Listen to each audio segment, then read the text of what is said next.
سلام و روز بخیر. صمد هستم بازم از چینل یوتیوب خانه سیار.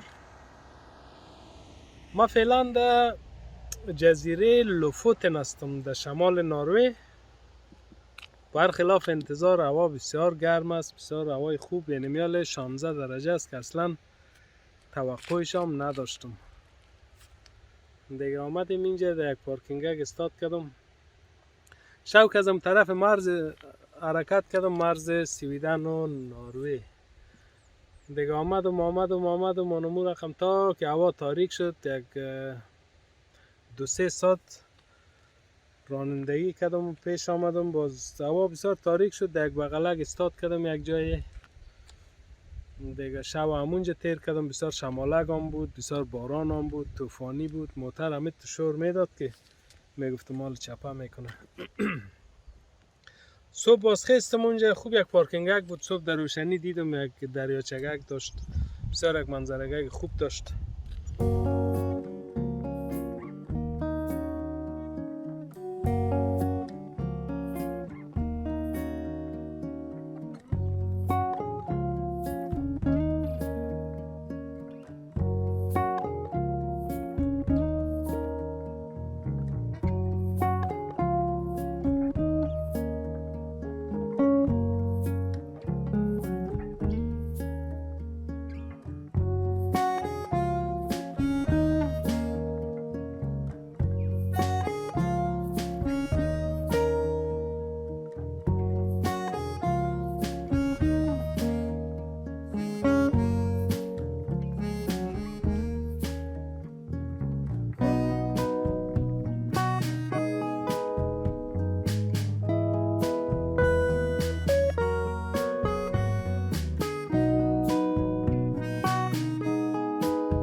دیگه باز از اونجا حرکت کردم، مال آمدم در جزیره لوفوتن. همینجا جای کتان خالی یک چای صبح هم همینجا خوردم. همین کسایی که پرسان میکردن که همین مسئله حمام چطور میشه و زیادم پرسان میکردن، دیگه ما حمام میرم در کمپینگ پلاتس ها. کمپینگ پلاتس یا کمپینگ سایت میگه، دونو تو جایا میرم. باز از یا که است مثلا تایمر داره، یک دستگاهک داره، دستگاه داخل حمامش دونمو که پیسه میندازی 4 دقیقه 5 دقیقه او میایه، باز اتومات قطع میشه. باز بعد از او باز که یک در حساب کرون یک 10 کرونی انداختی، باز دوباره یک 4-5 دقیقه باز او میایه، باز قطع میشه. یعنی آدم میتونه 8 دقیقه یا 10 دقیقه 12 دقیقه حمام کنه. از او حمام ها زیاد هم است. امروز من رفتم در یک کمپینگ پلاتس، باز از همون نفر پرسان کردم، ما گفتم میتونم اینجا حمام کنم؟ گفته که ها میتونی. گفت دستگاه داره، برو. گفت 10 کرون پرتو، 4 دقیقه و میای، باز خلاص شد دیگه پرتو.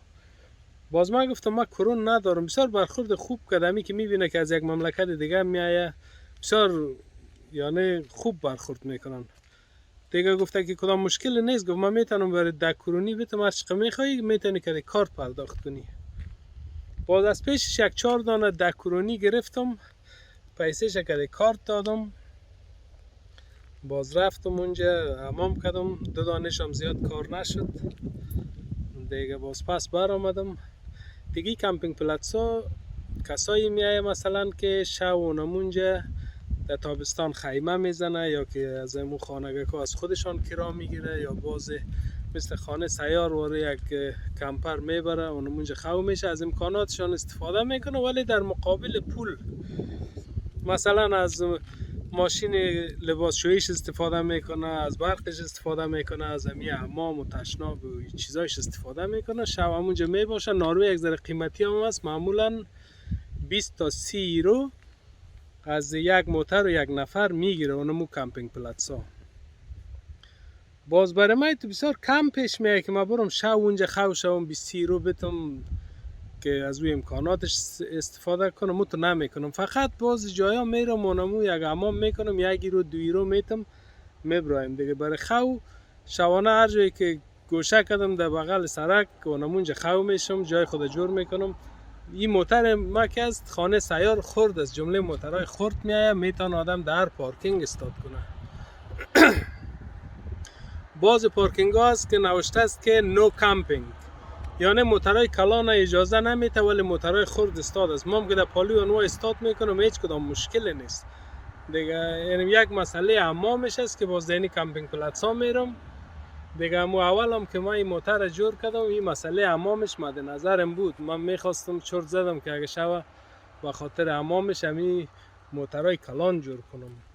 باز دیدم که یعنی تو به خاطر پارکینگ ترای جنجال میشه. باز از خیر از او گذشتم و حمام در این تو جایا میایم ولی موتر ما کس راحت است. مثلا در پارکینگ آدم میتونه راحت استاد کنه، هیچ کدام مشکلی نیست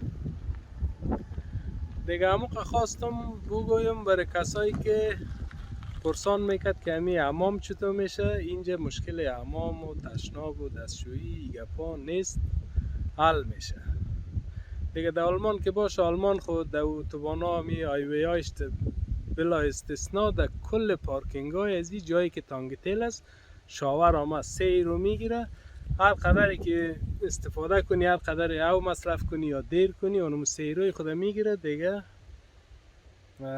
همون مشکل آدم رفت میشه دیگه. اینجا که است هایوی هایش پارکینگ هایش از اون چیزا نداره ولی در این تو جایا پیدا میشه، یعنی در یک حمام کردن تو را آدم بند نمیمونه دیگه. همین را خواستم که دتان شیر کنم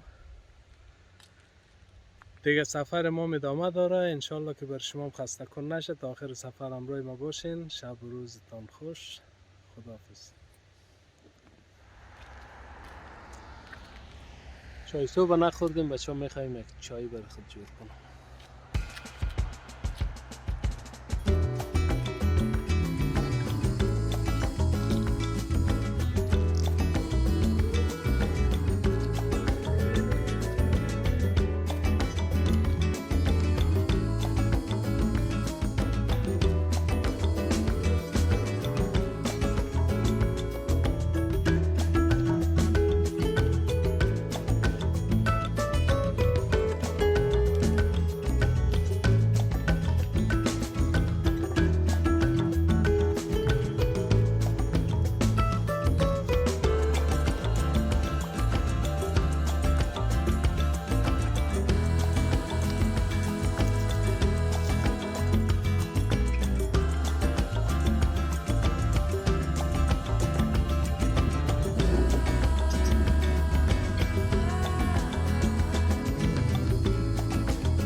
نانش خوب گرم میکنه.